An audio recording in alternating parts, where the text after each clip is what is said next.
Hey guys, uh, we're going to go into the Gold Book today, and we're going to start a new unit. Uh, on page 134, we have the introduction to Unit 3, The Rise of the Romantics. Now, as I said in the notes that I sent out in the email, uh, when we say romantic, in the sense they're using it here, we're not referring to like what we typically think of when we think of romance. We're not talking hearts and flowers and love and Cupid and all that nonsense. We're talking about highly imaginative, far fetched fantasy. All right, um, as opposed to rationalism, which is also discussed in this section, which is just exactly what it sounds like. It's rational, logical, common sense things that exist within the realm of possibility. The way they're using romanticism here, by the definition that they're using, Beowulf is romantic literature because you've got a great big giant hairy scary monster trying to eat people. Arthur's Last Battle is romantic because you have magic swords and wizards and such things as this.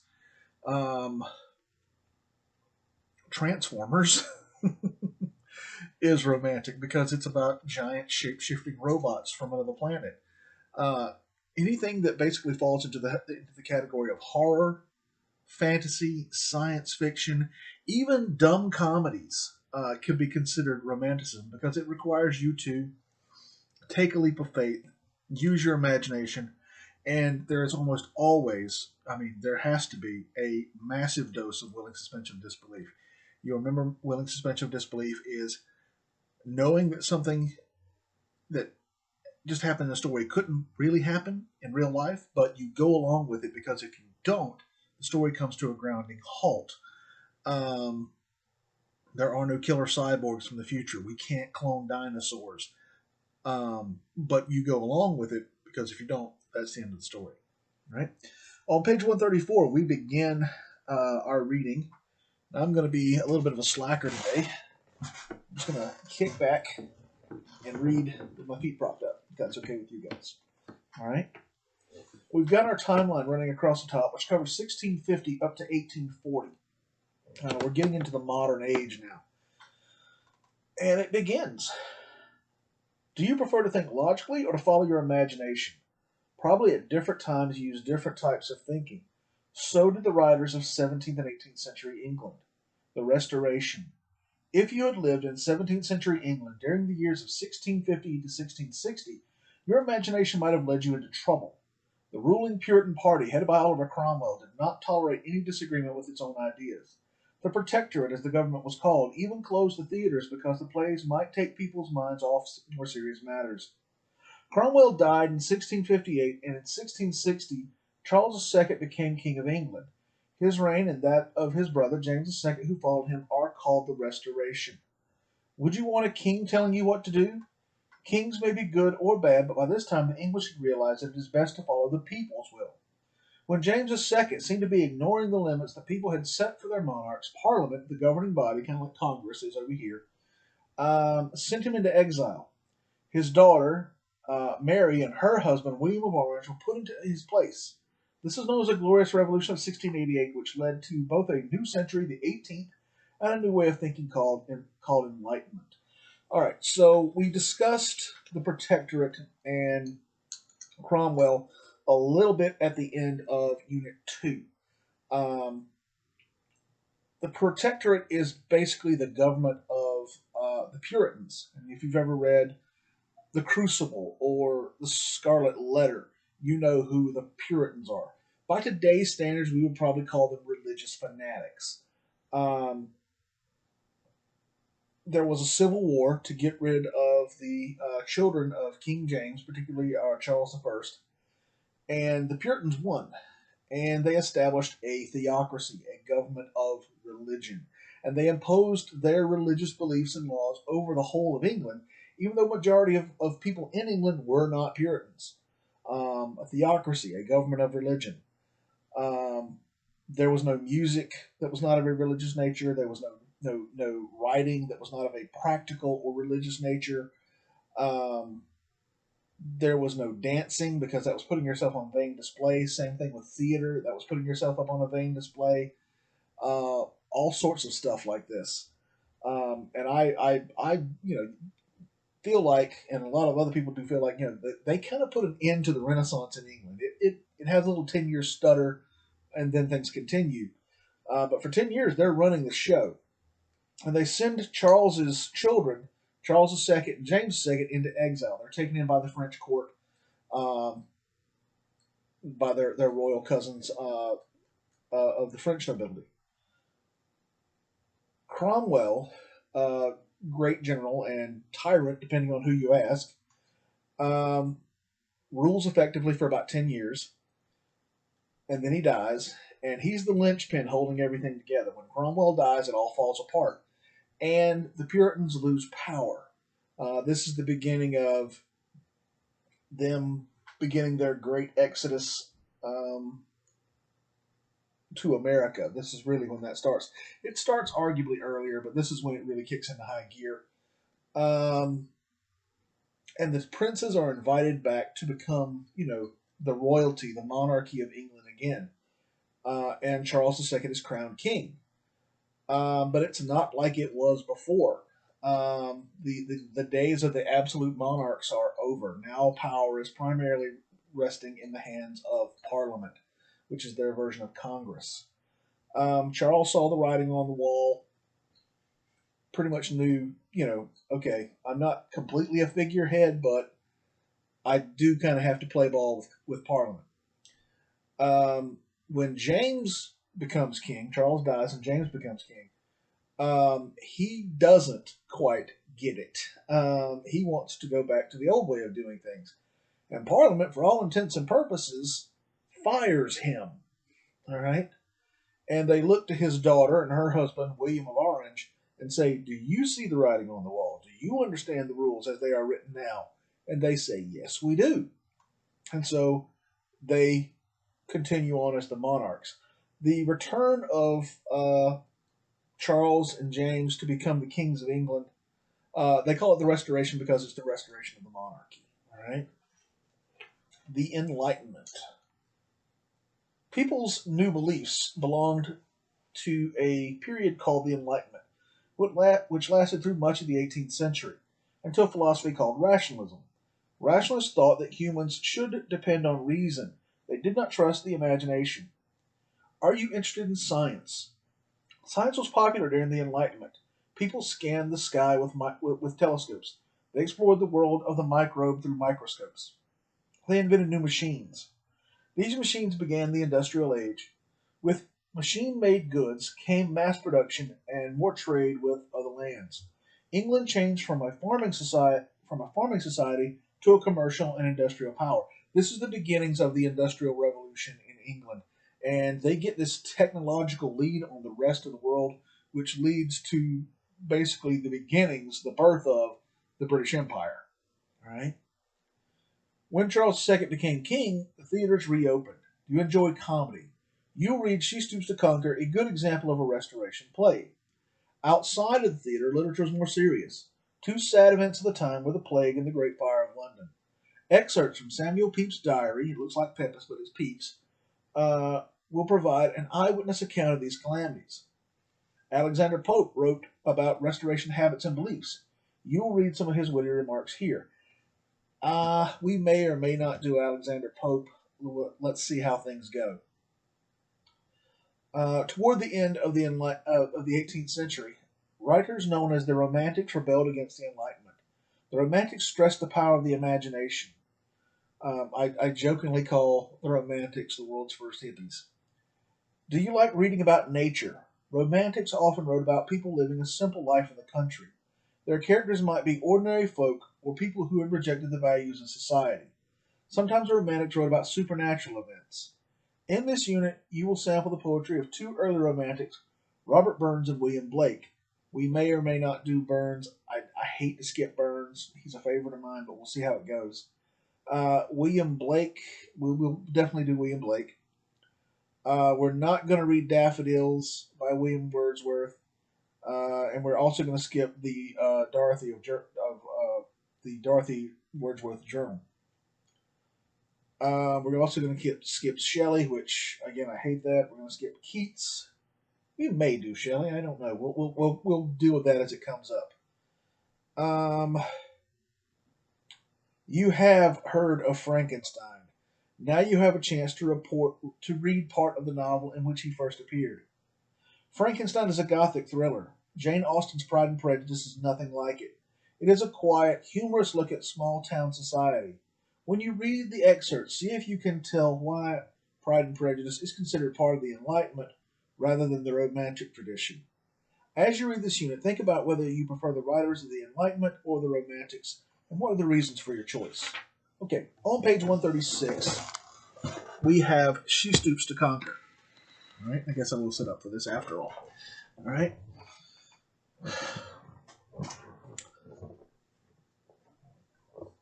She Stoops to Conquer is typical of a Restoration era play.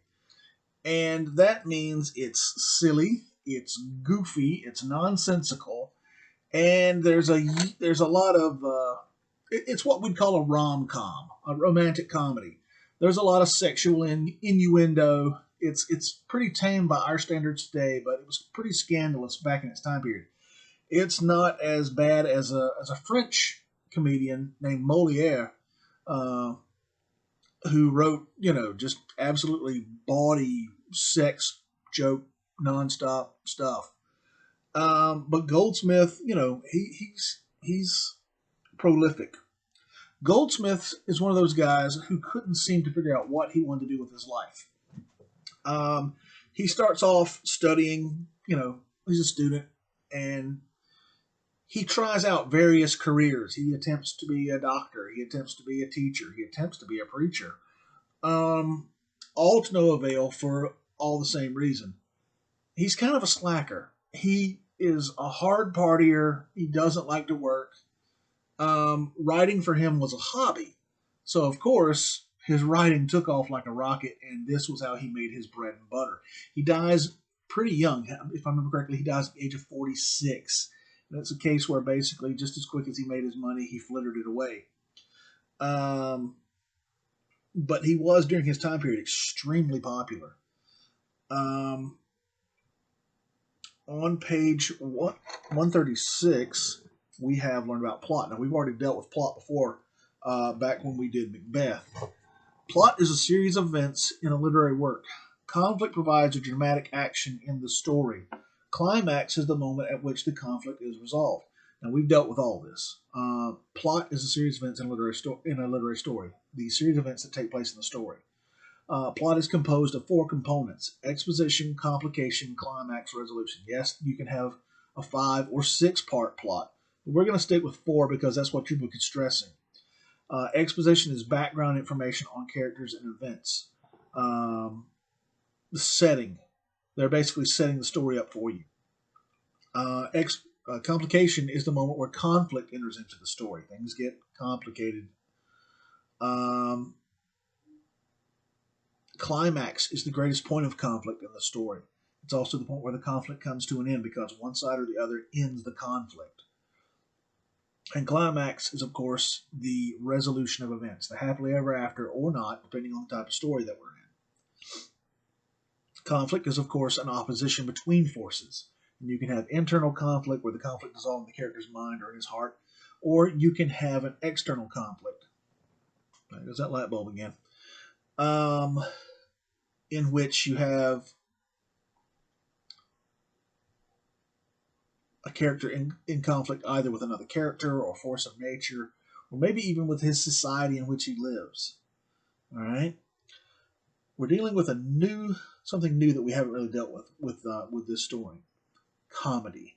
All right, a comedy is a light and amusing drama. Farce is a form of comedy. In a farce, the plot is often an improbable or ridiculous series of events.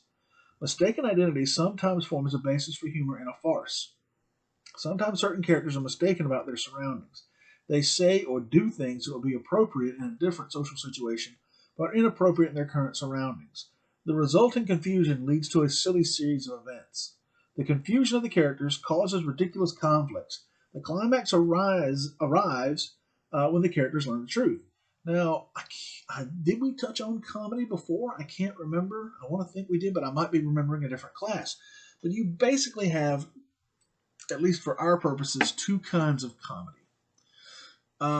You have traditional classical comedy, which is a story that ends happily.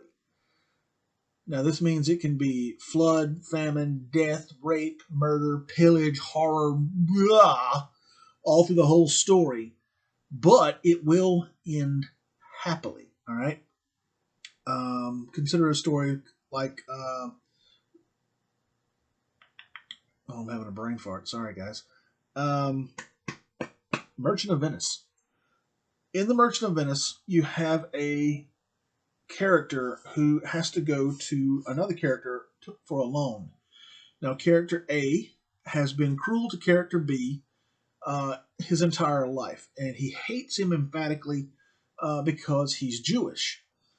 This character is Shylock, and the character A is Antonio. Character B is Shylock. I don't know why I was saying character A, character B. But Antonio has fallen upon hard times financially, and he has to go to Shylock for money. And now Shylock, has got him over a barrel, and he can get his revenge on him for all the abuse that Antonio has heaped upon him all these years. And he says, well, we're just going to let bygones be bygones. And just as a funny little wager, let's say that if you can't pay me back the money I'm owing you, I'll get to take a pound of your flesh of my choosing. And everybody just kind of looks at each other like, that's a weird joke, but okay, I need the money. Antonio has no doubts whatsoever. He's going to be able to pay this money back. And of course, he can't. And he goes to Shylock and says, look, I just need more time. I'll be able to pay you back, everything I borrowed. Plus, I'll be able to pay you, X amount of interest. And Shylock says, no, that's not the contract. All right. This is the contract. I get to cut a pound of your flesh out, and I think I'll take your heart. All right. Now it goes to court, and there's all sorts of craziness going on in the background of all this. You've got two romances going, and at the end of it, the guys get the girls. There's some silliness that goes on, and Shylock does not get to kill Antonio. And so this was considered a comedy because it ended happily. The guys got the girls, and no one died, and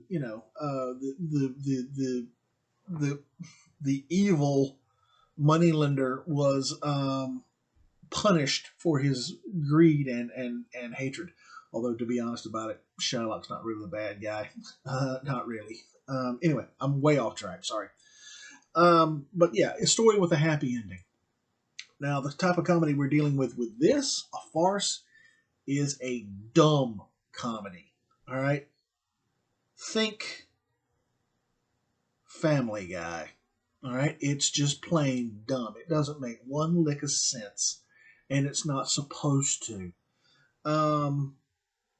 The Hangover movies are farces.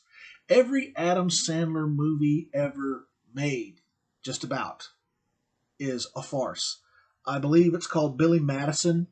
He basically is intended to inherit a huge fortune from his father, but he's never hit a lick his whole life. He's never never passed one grade his whole life. And to take over his father's company, he has to get his high school diploma. All right. Now, in a real world situation, he would either go and get a GED or, like you, be working on his adult high school diploma. No. In Billy Madison, he has to literally repeat every single grade, K through 12, and pass all of them. So you have grown Adam Sandler in one of those tiny little school chairs with a bunch of kindergarten kids, and he has to go through every single class, every single grade, and pass them all. Again, that would not happen in the real world. That's what happens in a farce. The ridiculous, the absurd, it's commonplace. You accept it. And therefore, for a farce to work, you have to take a heaping spoonful of willing suspension of disbelief. All right? Generally speaking, I don't care for farce. There's only so much stupid my brain can take. But a lot of people love them to death. All right, and maybe you will appreciate this one too. All right. As you read the selection, ask yourself the following questions. Which characters are confused about their surroundings? What conflicts are caused by that confusion? This is a big story. This is the biggest thing we've done up to this point. And so we're going to break this one in half. We're going to do Acts 1 and 2 today, and then we'll do Acts 3, 4, and 5 tomorrow. And that way, we don't get overwhelmed with this, and my voice won't last through this whole thing. This is just about as bad. No, this is probably worse than trying to do Othello. All right. We have our cast of characters on page 137, and I've given you some detailed notes in your email. But you've got the Hardcastles, stereotypical old married couple. You have their children, each of them by their first marriage. This is their second. You have Tony Lumpkin, who is Mrs. Hardcastle's son. You have Constance Neville. Oh, excuse me, no. You've got Kate Hardcastle, who is Mr. Hardcastle's daughter. You have Constance Neville, who is Mrs. Hardcastle's niece. And then you've got Sir Charles Marlowe, George Hastings, and Charles Marlowe II. All right? And you've got this group of characters who have a very complicated, very confusing set of relationships. You've got one set of characters who are secretly engaged. You've got another set of characters who are publicly engaged, but they are cousins and hate each other's guts. You've got the two stepchildren from two separate marriages, and then you've got the guys who are coming to court the ladies. So this is kind of confusing, and it's meant to be that way. In a farce, you're meant to be sitting here, wait, who's with who? Why are they doing this, that, and the other? It's meant to keep you, a little bit confused and feeling silly about the whole thing. All right? So, on page 138, we'll begin. All right, I'm going to get a quick sip of water, let my voice rest for just a second, and then we'll continue on.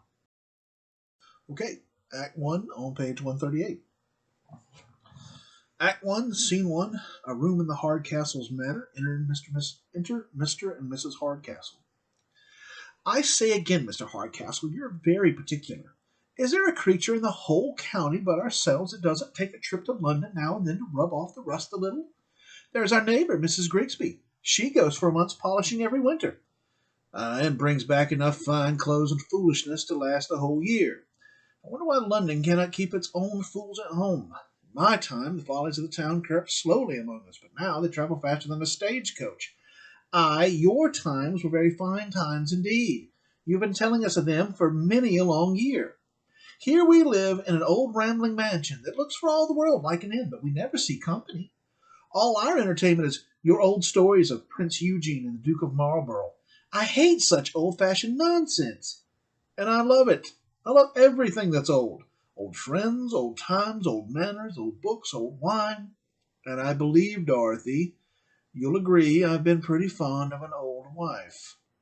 Lord, Mr. Hardcastle, I'm not so old as you'd make me by more than one good year. Add 20 to 20 and make money of that. Let me see. 20 added to 20 makes just 57. It's false, Mr. Hardcastle. I was but 20 when I gave birth to Tony that I had by Mr. Lumpkin, my first husband. And he's not come to years of discretion yet, age of maturity. Nor ever will, I say. No matter. Tony Lumpkin has a good fortune. I don't think a boy needs too much discretion to spend $1,500 a year. Come, Mr. Hardcastle, you must allow the boy a little fun. If burning the footman's shoes, frightening the maids, and worrying the kittens is fun, he has it. It was only yesterday that he fastened my wig to the back of my chair, and when I went to make a bow, I popped my bald head in Mrs. Frizzle's face. Am I to blame? The poor boy was always too sickly to do any good, even to go to school. School for him. Cat and a fiddle. No, the alehouse and the stable are only schools he'll ever go to. Well, we mustn't snub the poor boy now, for I believe we shan't have him long among us. Anyone that looks in his face can see that he's consumptive. If growing too fat is one of the symptoms. He coughs sometimes. Yes, when his liquor goes the wrong way. Sometimes he whoops like a trumpet, too. Oh, here he comes. All right, so we meet this is all exposition. The whole first act, most of the first act is all exposition. We're meeting our characters and finding out who they are and where we are and what's going on. And we meet the Hardcastles, who are your stereotypical old married couple. They fuss and they fight and they argue and they quarrel and they love each other to death. All right, this is their second marriage. Each of them has a child by the first marriage. Mrs. Hardcastle is that busybody, nosy old lady who's like peeking over the fence, keeping up with everybody, finding out what's going on. She's up on all the gossip. She knows everything that's happening in the neighborhood. She's that lady, all right, gossip queen. And she likes to be fancy, all right. She likes to go and dress up and wants to go to town and all that kind of stuff. Her husband, on the other hand, Mr. Hardcastle, is a homebody. He wants to sit home, be in his library, on his couch, sacked out with a book and a good glass of wine. And I love you to death, you lunatic, but leave me alone. All right. They set up the situation. All right. This is all exposition. They're setting everything up. They live in this old mansion, this fancy old mansion that looks like it would be like an inn or a hotel, like a B&B, something like that. So they're loading the gun, getting ready to shoot. They're setting everything up for us. I mentioned that they each have a child from their previous marriage.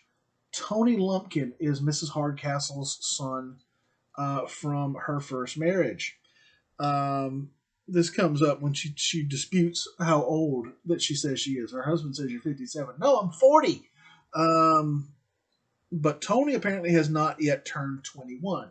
Legal age in England during this time period was 21. And she says he's not yet come to 8 years of discretion. And Mr. Hardcastle says no, and he ain't going to. There is conflict between the stepfather and the stepson for one very simple reason. Tony won't hit a lick. All right? If breathing didn't come naturally, Tony would probably suffocate. At least that's his stepdad's opinion. Tony is going to inherit a large fortune from his biological father when he turns 21. 1,500 pounds a year. Pound is like the British equivalent of $1. Now, that doesn't sound like much to us. But when you take into account the fact that this is, the late 1600s, middle 1600s, something in that neck of the woods, let's say late 1600s, early 1700s. Drop 2 more zeros behind that, and you'll get the idea of how much money Tony's going to be in every single year until he dies or it runs out. And he knows that money's coming. So he won't hit a lick. He won't go to school. He won't learn a trade. He won't do anything except go hunting, go to the bar, ride his horse, and apparently he loves to play practical jokes on people. And it does not help that Mrs. Hardcastle babies him. He's her little schnookums, right? Her little baby. And he is sickly and consumptive, and, we shan't have him long amongst us. And Mr. Hardcastle says if he's sick, it's because he's hungover. All right? And Tony comes in. All right? Tony, where are you going, my charmer? Won't you give Papa and me a little of your company? I'm in haste, Mother. I cannot stay. You shan't venture out on this raw evening, my dear. I can't stay, I tell you. The 3 Pigeons expects me down any moment. There's some fun going on. Aye, the alehouse. I thought so. Please, my dear, disappoint your friends for one night at least. As for disappointing them, I shouldn't much mind. But I can't stand to disappoint myself. You shan't go. I will, I tell you. I say you shan't. We'll see who's stronger, you or I. And he literally she grabs hold of him, and he literally drags her off the stage with her arms, with her feet planted and dug in. There goes a pair who only spoil each other. But isn't the whole age we live in enough to drive sense and discretion out of anyone? There's my pretty darling Kate. The fashions of the time have infected her too. By living a year or 2 in London, she's as fond as silk and French foolishness as the best of them. So Kate Hardcastle comes in, Mr. Hardcastle's daughter by his first marriage, and she is super duper dressed up. She's dressed up like she's going to go to a party or something. And all she's doing is just hanging around the house. Dressed up as usual, my Kate. Goodness. You know our arrangement, sir. You allow me in the morning to receive and pay visits, and to dress in my own manner, and in the evening I put on my plain old house dress to please you. Well, remember I insist upon the terms of our agreement. And by the way, I believe I'll have a chance to test your obedience this very evening. What, sir? I don't understand your meaning. Then, to be plain with you, Kate, I expect the young gentleman I have chosen to be your husband to arrive this very day. I have his father's letter, in which he informs me that his son has set out from London, and that he intends to follow shortly after. Indeed! I wish I had known something of this before. How shall I behave? It's 1,000 to 1 I shan't like him. Our meeting will be so formal, like a thing of business. I fear I shall find no room for friendship, not to speak of love. Depend upon it, child, I'll never control your choice. But Mr. Marlowe, whom I have picked for you, is the son of my oldest friend, Sir Charles Marlowe. The young man has been a good student and is headed for excellent employment. I'm told he is a man of generous character. Is he? Very generous. I believe I shall like him. Young and brave? I'm sure I shall like him. And very handsome. Oh, my dear papa, say no more. He's mine. I'll have him. And to top it all, Kate, he's one of the most bashful and reserved young fellows in all the world. You have frozen me to death again. That word reserved has undone all the rest. A reserved lover, it is said, always makes him a suspicious husband. No, just the opposite. His modesty seldom occurs in a dishonest or suspecting person. It was this very feature of his character that first struck me. He must have more striking features to catch me, I promise you. However, if he's so young, so handsome, so everything, I think I'll have him. At least I'll have a look. That's the spirit. I'll go prepare the servants for his arrival. As we seldom have company, they'll need some training. Young, handsome, these he put last, but I put them first. Sensible, good-natured, I like all that. But then reserved and sheepish, that's much against him. All right, so there's Kate. And she's kind of like her stepmom. She likes to get fancy. She likes to get dressed up, even if she's just hanging around the house, and it drives her dad nuts. We get a little taste of complication mixed with exposition. Mr. Hardcastle has arranged for his daughter to have a gentleman call her. This is a time period where arranged marriages, particularly amongst families with money, was the done thing. Right? It was still very common, and probably will be for another 100 years or so. Really, at least in terms of mom and dad, particularly dad being able to say, "No, you ain't marrying him," or "Yes, you are marrying him." You notice I put the emphasis on him, but it was also a lot of her in that too. Read the novels of Jane Austen. You'll figure this stuff out real quick. We're going to read one of them, actually. He's a bit more modern and liberal than most men of his time period would be, perhaps. He says, I'll never control your choice. I just want you to check this guy out. He's the son of my oldest friend. I think you guys have really hit it off. But if you don't like him, then you don't like him. That's fine. He's not going to force her to marry this guy. And that did happen. Usually an arranged marriage was almost like a thing of business, like she said herself. You're joining together family fortunes. You're making political alliances, things of this nature. You're trying to increase the wealth and power of particular families. But he at least is willing to say, look, if you don't like the guy, you don't like the guy. You don't have to marry him. Kate's reaction to Marlowe is mixed, to put it mildly. Some of the stuff her dad says sounds really good. He's young, he's handsome, he's got money, he likes to spend it. All this sounds pretty good. But he's also reserved and bashful, which she pretty much seems to equate into boring. And so she's thinking, ugh, I don't know how this is going to work out. All right? Enter Constance Neville. I'm glad you've come, Neville, my dear. Tell me, Constance, how do I look today? Is it one of my better days? Am I in face? You look fine, dear. Yet now I look again. Bless me, you do look excited. Has the cat or your brother been meddling? Or has the last novel been too moving? No, nothing like that. I've been threatened. I can scarcely get it out. I have been threatened with a lover, and his name is Marlowe. Indeed, the son of Sir Charles Marlowe. As I live, he's the best friend of Mr. Hastings, my admirer. I believe you must have seen him when we lived in London. Never. He's a very strange character, I assure you. Among women of reputation and virtue, he's the most modest man alive. But I hear he has a very different character among women of another kind. Do you understand me? An odd character indeed. What shall I do? Oh, I'll think no more on him, but trust to luck for success. But how goes your own affair, my dear? Has my mother been courting you for my brother Tony as usual? Yes. I've just come from her. She's been saying 100 tender things and setting off her monster of a son as the very pink of perfection.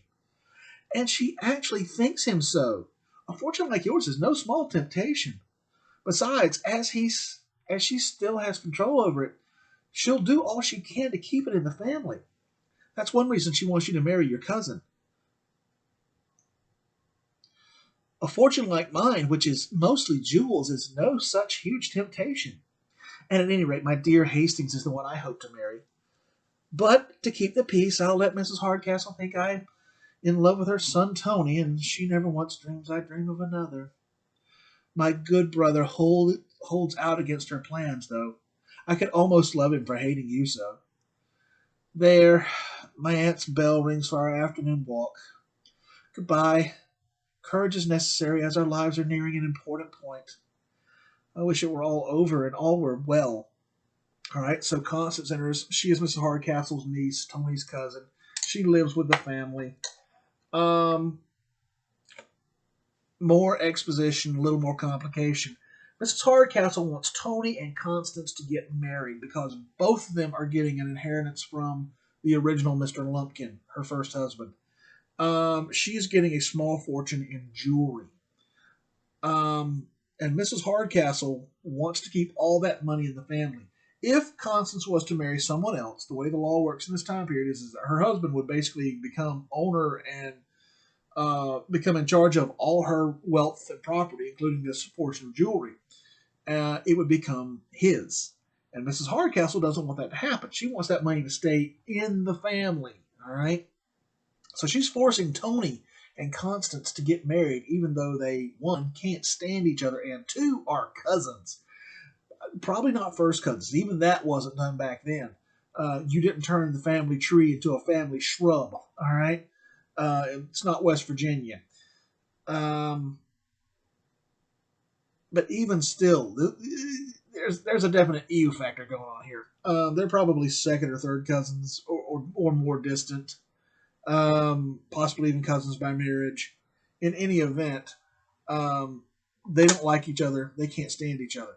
Constance has got a secret fiance, George Hastings. And it turns out that this George Hastings cat just happens to be the cousin of the guy that Mr. Hardcastle has arranged for Kate to meet, Charles Marlowe. And Constance provides us with a little more information about Charles Marlowe. He's got a reputation with the women, all right? Amongst women of a certain class, he's got a reputation. Now, he is, amongst women of his own social setting, his own social class, the person that Mr. Hardcastle describes. Bashful, shy, almost morbidly so, we're going to find out. But with women of a different social situation, a lower economic class than he is, he turns into a whole nother person. James Bond. The dress is going to end up on the floor. All right? Extremely aggressive. No problems getting somebody in his bed. No problems at all. And this actually perks Kate's ears up a little bit. Oh, maybe he's not as boring as I think he's going to be. All right? So we move on to scene 2, the Three Pigeons, Tony's bar. Yay, hooray, bravo! Now, gentlemen, silence for a song. Our friend Tony Lumpkin's going to knock himself out with a song. Hey, a song, a song. Well, I'll sing you a song I just made up about this alehouse, The Three Pigeons. Let schoolmaster. I'm not singing. Let the schoolmasters puzzle their brains with grammar and nonsense and what? Well, Stingo, what's the matter? There's two gentlemen in a large carriage at the door. They have lost their way and saying something about Mr. Hardcastle. As sure as can be, one of them must be the gentleman that's come down to court my sister. Do they seem like Londoners? I think so. Then ask them to step this way, and I'll set them right in a flash. Gentlemen, they may not be good enough company for you. If you step out for a moment, I'll be with you in the squeezing of a lemon.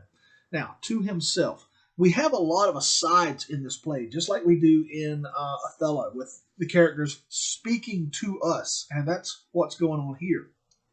Tony says to us, taking down the fourth wall, my stepfather's been calling me a lazy dog this half a year. Now, if I pleased, I could get my revenge. But then I'm afraid. Afraid of what? I shall soon be worth $1,500 a year. And let him frighten me out of that if he can. All right, and the landlord leads in Charles Marlowe and George Hastings.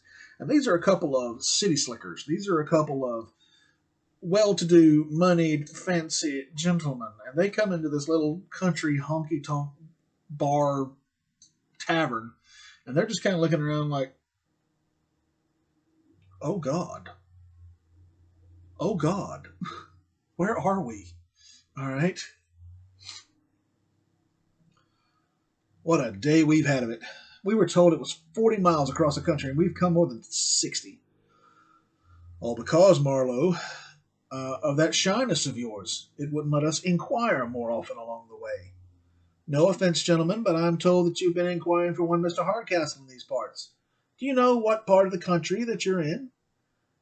Not in the least, sir, but we would thank you for information. Nor the way you came? No, sir, but if you can inform us. Why, gentlemen, if you know neither the road you are on nor where you are, the first thing I must inform you is that you have lost your way. We needed no genius to tell us that. Gentlemen, may I be so bold as to ask the place that you came from? That is not necessary for directing us where we want to go. No offense, but question for question is fair, you know. Now, gentlemen, is not that same Hardcastle an old-fashioned stubborn fellow with an ugly face, a daughter, and a handsome son? We have not seen the gentleman, but he has the family that you mentioned. The daughter, a tall, talkative beanpole. The son, a well-bred, agreeable youth that everybody's fond of. Our information differs. The daughter is said to be well-bred and beautiful. The son, an awkward fool, reared up and spoiled at his mother's apron strings. Then, gentlemen, all I have to tell you is this. You won't reach Mr. Hardcastle's house this night, I believe. Unfortunate. It's a long, dark, dirty, dangerous way. What's to be done, Marlowe? Perhaps this landlord can put us up. No, master, we have but one spare... Can't remember the voice I did. We have but one spare bed in the whole house. And to my knowledge, that's taken up by 3 guests already. I have it. Don't you think, Stingo, that you could let these gentlemen have the fireside with 3 chairs and a pillow? I hate sleeping by the fireside, and I detest your 3 chairs and a pillow. You do you? Let me see, then. If you go down a mile further to the Buck's Head. Yes, the old Buck's Head Inn, one of the best in the whole county. Surely you aren't sending them to your father's step house as an inn, are you? Mum's a word, you. Let them find that out. You only have to keep on straight forward till you come to a large old house by the roadside. You'll see a pair of large horns over the door. That's the sign. Drive up in the yard and call loudly. Sir, we're obliged to you. Our servants can't miss the way. No, but let me warn you about the landlord at the Buck's Head. He's grown rich, and he's going to get out of the business soon. So he wants to be thought of as a gentleman. He'll be for giving you his company as well as his rooms.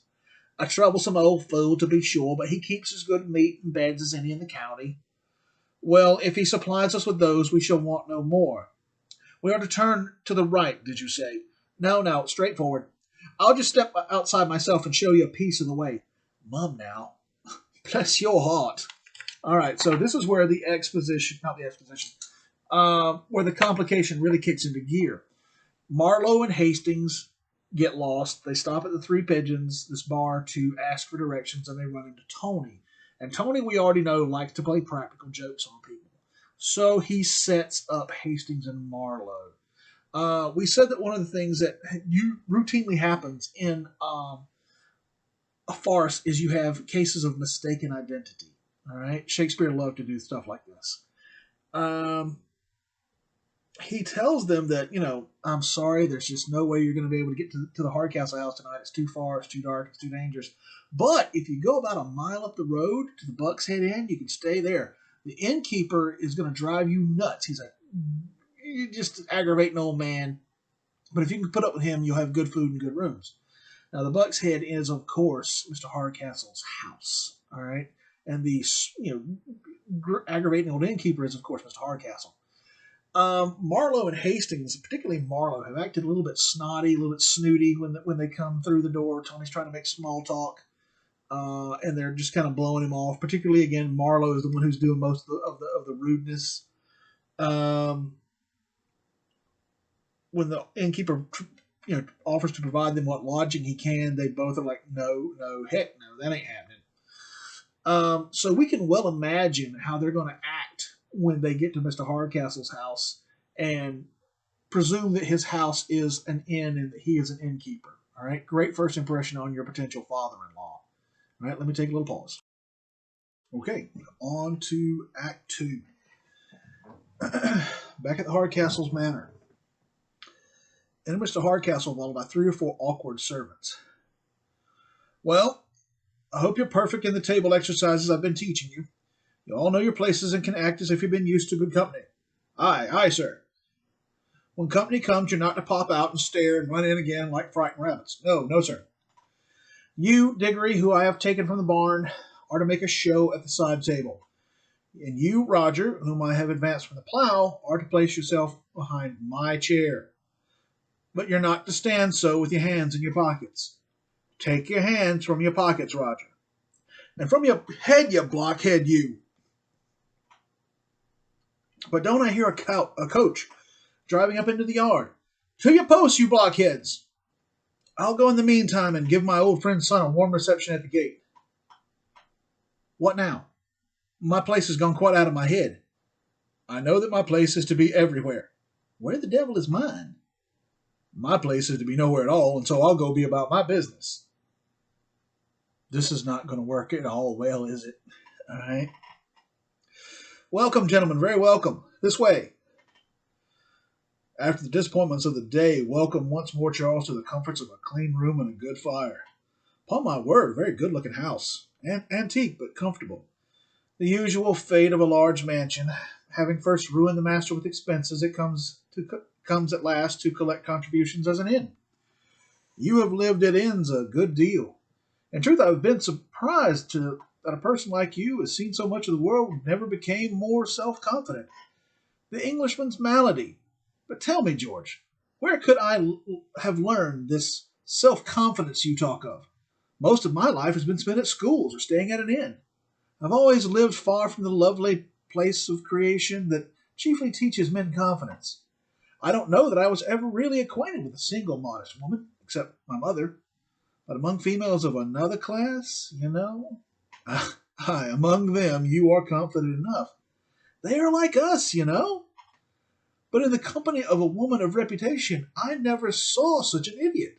You looked for all the world as if you wanted a chance to sneak out of the room. Why, man, that's because I do want to sneak out of the room. I have often made a resolution to break the ice, to rattle away at a great rate, but I don't know how. A single glance from a pair of fine eyes has totally ruined my resolutions. A confident fellow can fake modesty, but I'll be hanged if a modest man can ever fake confidence. If you could say only half the things to them that I have heard you say to the barmaid of an inn or even to a college cleaning. But, George, I can't say anything to them. I freeze. They petrify me. To me, a modest woman dressed out in all her finery is the most frightening object in the whole creation. How at this rate, man, can you expect to marry? Never, unless among kings and princes my bride were to be given to me. And if one were to be introduced to a wife he had never saw before, it might be endured. But to go through all the terrors of a formal courtship together with the aunts, grandmothers, and cousins, and at last to blurt out the question, Madam, will you marry me? No, no, that's a strain much above me, I assure you. I pity you. But how do you intend behaving to the lady you have come down to visit at the request of your father? As I behave to all other ladies, bow very low, answer yes or no to all her demands. But for the rest, I don't think I'll dare to look at her face till I see my father's again. I am surprised that one who is so warm a friend can be so cool a lover. To be clear, my dear Hastings, my chief reason for coming was your happiness, not my own. Miss Neville loves you. The family doesn't know you. As my friend, you are sure of a welcome. Oh, this fellow again interrupted us. Now, something very interesting has happened here. When you meet someone for the first time, what do you do? All right? Depending on the circumstances, you will introduce yourself. Hey, I'm Clay. All right? You are. All right? And you'll provide your name. All right? But that has not happened here. All right? Everyone is operating under the assumption that they know who the other party is.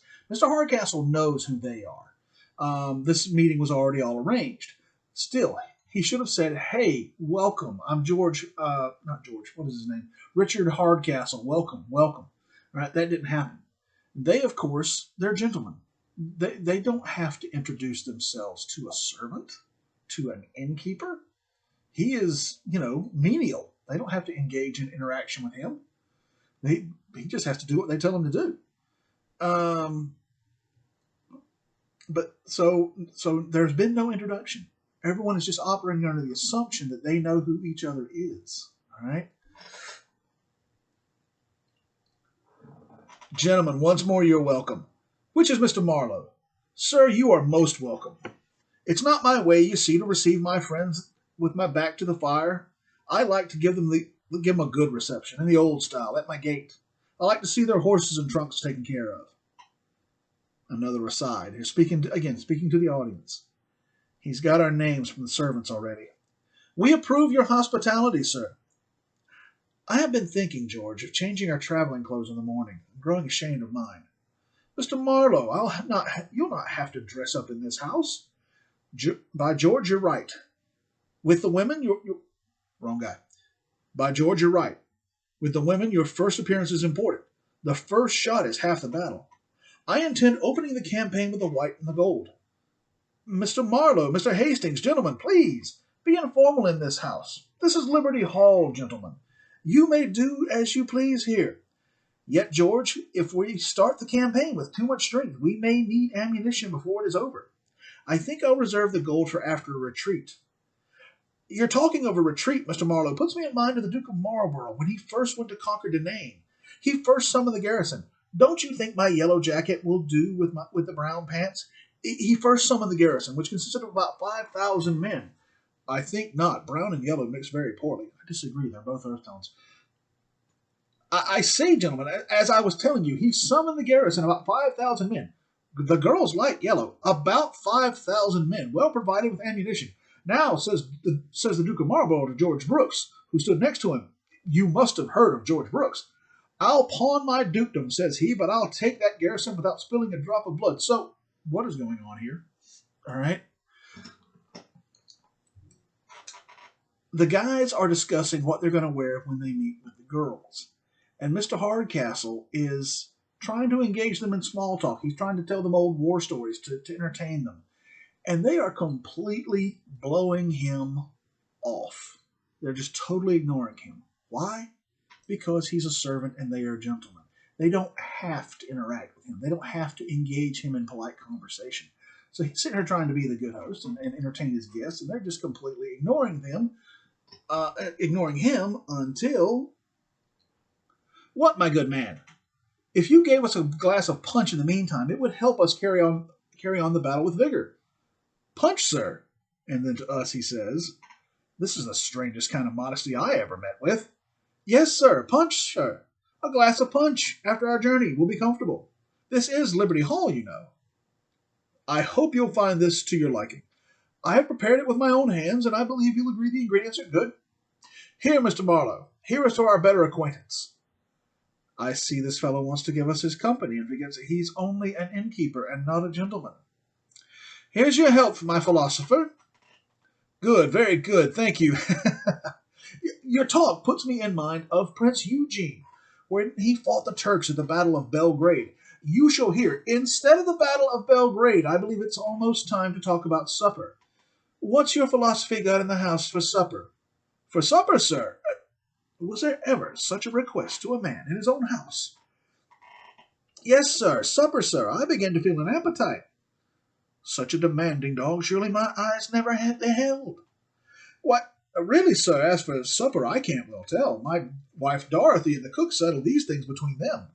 I leave these kind of things entirely to them. You do you? Entirely.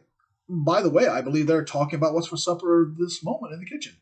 Then I beg they'll admit me into their meeting. It's a way I have. When I travel, I always choose to regulate my own supper.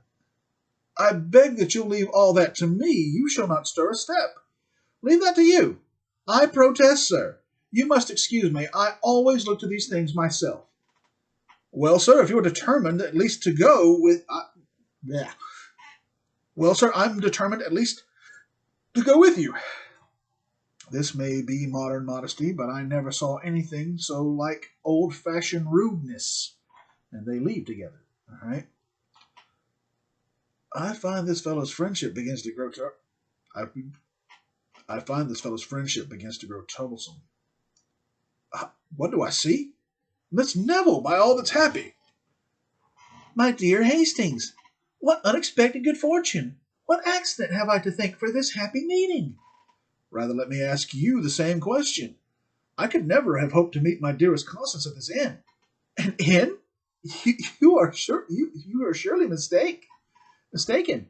My aunt and guardian, Mrs. Hardcastle, lives here. What could make you think this house an inn? My friend Mr. Marlowe and I have been sent here as to an inn, I assure you. A young fellow we accidentally met at an alehouse directed us here. Oh, no! This must be one of my nasty cousin's tricks. The cousin your aunt Hang on. The cousin your aunt intends for you to marry. The one I'm worried about. You have nothing to fear from him, I assure you. You'd adore him if you knew how much he despises me. You must know, Constance, of my plans. I have used the excuse of my friend's visit to get admittance into the family. The horses that brought us down will soon be refreshed, and then my dearest girl must trust in her faithful Hastings. We shall soon be landed in France, where the laws of marriage are respected as well as here. Mr. Hastings, I have often told you that I am ready to obey you, but I don't want to leave my little fortune behind. The greatest part of it is left to me by my uncle, and chiefly consists of jewels. I have been for some time persuading my aunt to let me wear them. I think I'm very near succeeding. The instant they are put into my hands, you shall find me ready to make them and myself yours. Forget the jewels. Your person is all that I desire. In the meantime, my friend Marlowe must not know about this mistake. I know the strange shyness of his nature. If suddenly informed of it, he would instantly leave the house before our plan was ripe. But Miss Hardcastle has returned from walking. This way. The fine friendship they leave, and Marlowe comes back. The fine friendship of these people is more than I can take. The host seems to think it ill manners to leave us alone. He and his old-fashioned wife talk of coming to eat with us, too. What have we got here? My dear Charles, let me congratulate you. The most fortunate accident. Who do you think has just arrived? Cannot guess. Our mistress's boy, Miss Hardcastle and Miss Neville. Give me leave to introduce Miss Constance Neville to your acquaintance. They happen to dine in the neighborhood. Then they stopped on their return to take fresh horses here. Miss Hardcastle has just stepped into the next room and will be back in an instant. Wasn't it lucky? Here comes something to complete my embarrassment. Well, but wasn't it the most fortunate thing in the world? Oh, yes, very fortunate, most joyful. But our clothes, George, are in disorder. What if we should postpone the happiness till tomorrow? Tomorrow at their own house. It will be every bit as convenient. Tomorrow let it be. By no means, sir. Your leaving will displease her. The disorder of your clothes will show the force of your impatience. Besides, she knows you are in the house and will permit you to see her. Oh, the devil. Hastings, you must not leave me. You are to assist me, you know. I shall look ridiculous. Yet, hang it, I'll take courage. Man, it's but the first plunge and all's over. She's but a woman, you know. And of all women, she that I dread the most to meet. All right, so here's further complication. Marlowe is completely clueless as to where he is. He thinks he's at this inn, the Buck's Head. He thinks the innkeeper is Mr. Hardcastle is the innkeeper. Reading and talking is hard work. But Hastings now knows where they are. He runs into Constance. She tells him, no, this is Mr. Hardcastle's house. That was Mr. Hardcastle you were talking to. And again, in a real world situation, you would run to your buddy and say, dude, that was Mr. Hardcastle. Calm yourself down. All right? But willing suspension of disbelief. Hastings and Constance want to run off to get married. They want to elope. But Hastings thinks that if Marlowe learns where we are and who that was he was just talking to, he will freak the heck out and run for it before that he and Constance can put their plans into motion. She doesn't just want to run off and leave that jewelry behind. She wants it. Of course she does. So instead of telling Marlowe, dude, we're in Mr. Hardcastle's house, he's going to continue to let Marlowe make a complete and total idiot out of himself. All right? And here we see, we've already talked about it a little bit. They talked about it, we get confirmation from Marlowe's own mouth about how he is with women. If he feels that, if it's a situation where he's in a superior position, if he feels like he's better than she is because of money, education, class, what have you, then, he's got game. He's got mad game. But if it's somebody from his own social situation, his own class, a quote-unquote good girl that you take home to meet mama and be seen out in public with and go to church with, nothing. He turns into a blithering idiot. And now, at the prospect of meeting Kate, Miss Hardcastle, he is trying to backpedal and find any excuse he can to delay this meeting. But ultimately, he decides, okay, let's go for it. Let's do it live. George, you stand right here. You be my wingman. If I screw up, you pick me back up again. And Hastings like, I got you. It's just a woman, dude. Calm down. All right, and Kate comes in, and she's still dressed up super fancy like she was before. Only she's been outside walking, and she's got one of those great, big, huge hoop bonnets, like Little House on the Prairie things. And it's almost as obscuring as if she had a welding shield on or something like that. And just as between that and just as soon as she walks in, Marlowe starts looking anywhere and everywhere in the world, just not at her. Shoes and her dress, and there's a plant over here, no, there's a bookcase over there, and he looks anywhere and everywhere, but not at her face. Again, willing suspension of disbelief, hard at work in this play. All right? Miss Hardcastle, Mr. Marlowe, I'm proud of bringing two such people of such merit together. Now for my meeting with my modest gentleman, and I must meet him in quite his own manner. I'm glad of your safe arrival, sir. I'm told that you had some accidents on the way. Only a few, madam. Yes, we had some. Yes, madam, a good many accidents, but should be sorry, madam, or rather glad of any accidents that are so wonderfully ended. You never spoke better in your life. Keep it up. I'll guarantee you the victory. I'm afraid you flatter, sir. You have seen so much of the finest company can find little entertainment in this forgotten corner of the country. I have lived indeed in the world, madam, but I have kept very little company. I have been but an observer of life, madam, while others were enjoying it. But that, I am told, is the best way to enjoy it at last. No one ever spoke better. Once more, and you're a confident man for life. Stand by me, then, and when I'm down, throw in a word or two to set me up again. Well, Miss Hardcastle, I see that you and Mr. Marlowe are going to be very good company. I believe our being here will only embarrass the two of you. Not in the least, Mr. Hastings. We like your company.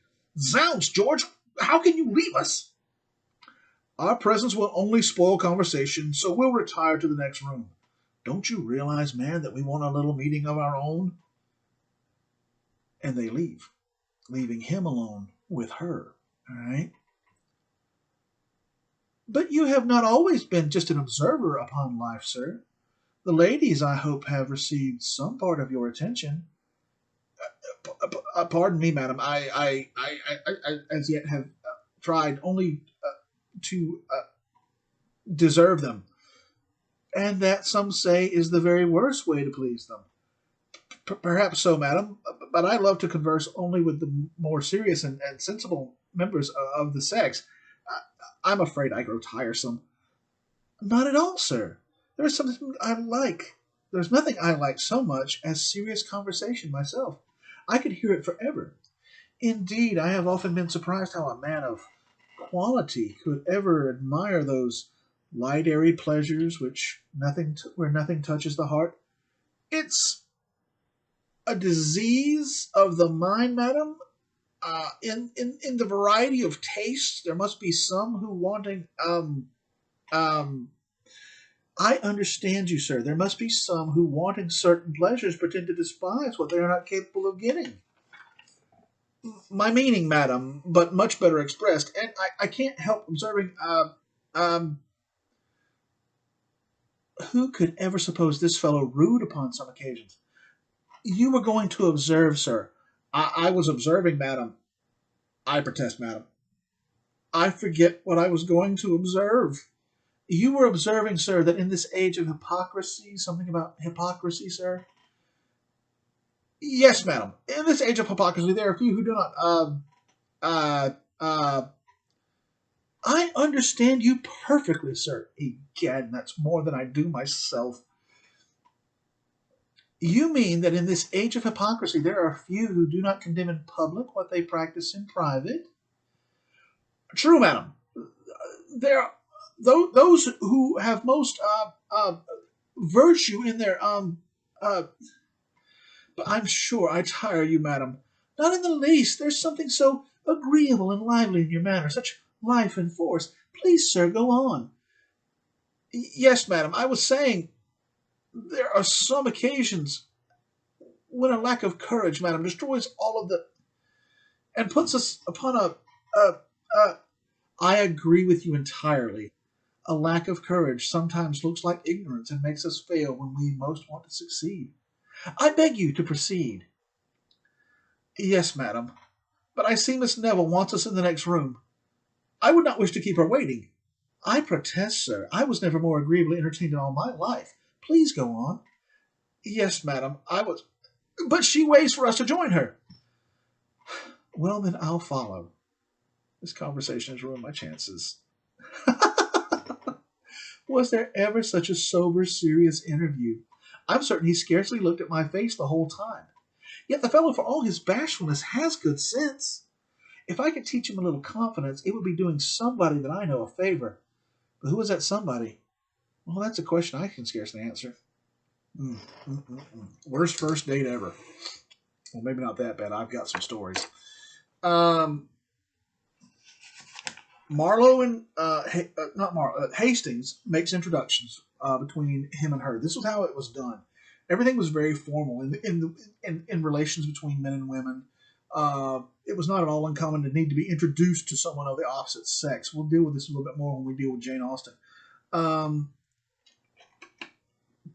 You'll even notice how they refer to each other. They don't refer to each other by their first names. Not even the husband and wife, Mr. and Mrs. Hardcastle, refer to each other as Mr. and Mrs. Hardcastle. But it was just very different society than what we live in today. Much more formal, much more stratified, many more rules. All right.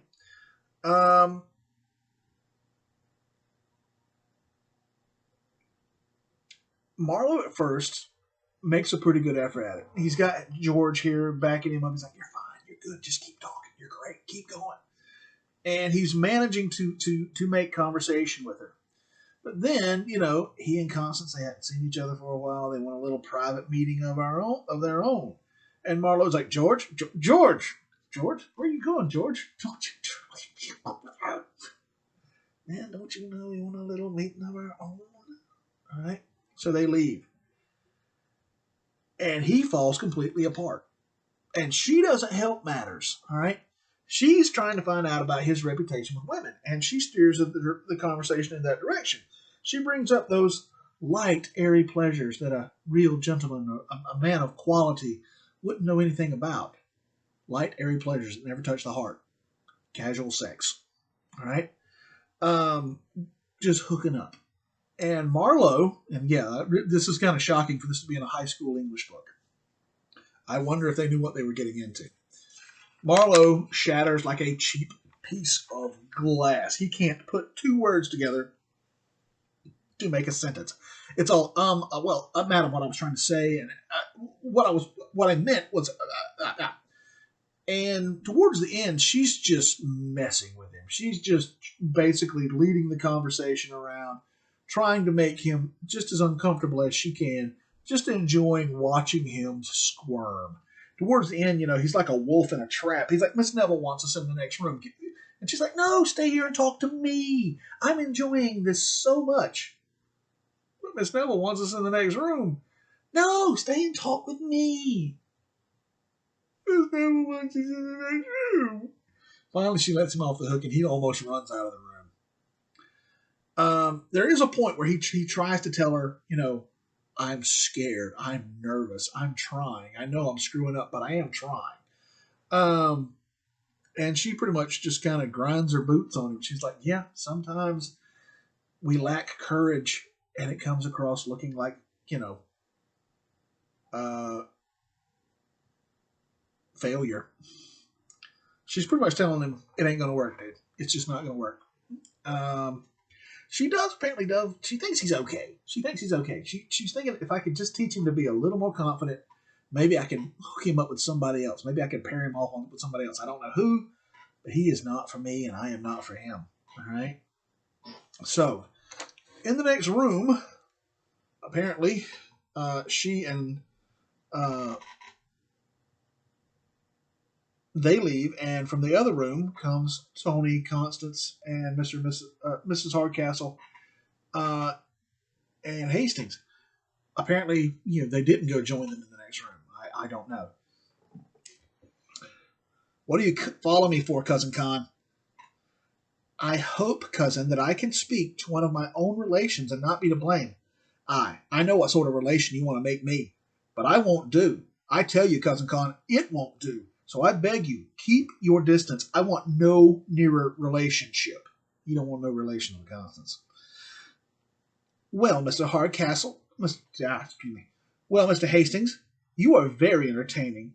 There's nothing in the world I love to talk of so much as London and the fashions, though I was never there myself. Never there. You amaze me. From your air and manner, I concluded that you went to London often. Please, Mr. Hastings, what do you take to be the most fashionable age in London now? Some time ago, the age of 40 was all the style. But I'm told the ladies intend to bring up 50 for the coming winter. Seriously? Then I shall be too young for the fashion. No real lady now wears jewels till she's past 40. For instance, that young woman there in London society would be considered a child.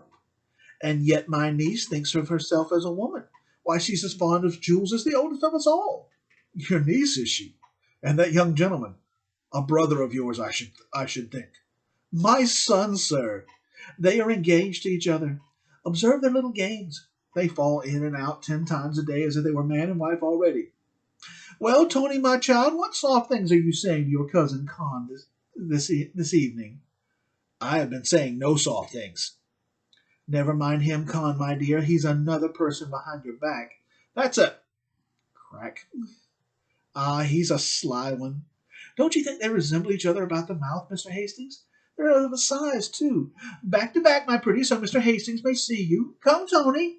You had better not make me, I tell you. Was there ever the like? But I see he wants to break my heart. I see he does. Dear madam, permit me to lecture the young gentleman a little. I'm certain I can persuade him to do his duty. Well, I must go. Come, Constance, my love. You see, Mr. Hastings, the misery of my situation.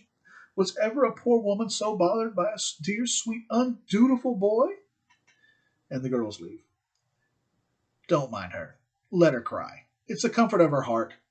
I have seen her and sister cry over a book for an hour together, and they said they liked the book the better the more it made them cry.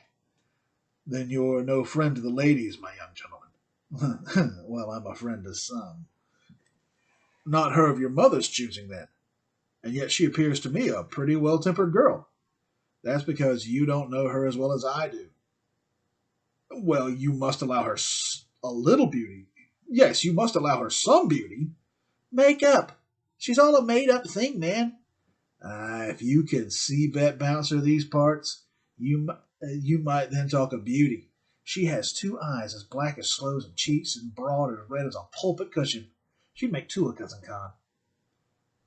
Well, what would you think of a friend who would take this bitter bargain off your hands? Speak on. Would you thank someone who would take Miss Neville and leave you to happiness with your dear Betsy? Ay, but there is no such friend. Who would take her? I am he. If you'll only help me, I'll try to whip her off to France and you'll never hear more of her. Help you? I will, to the last drop of my blood. I'll get you a pair of horses that shall carry you off in a twinkling, and maybe I'll get you a part of her fortune besides, and jewels that you little dream of. My dear friend, you look like a lad of spirit. Come along then, and you shall see more of my spirit before you have done with me.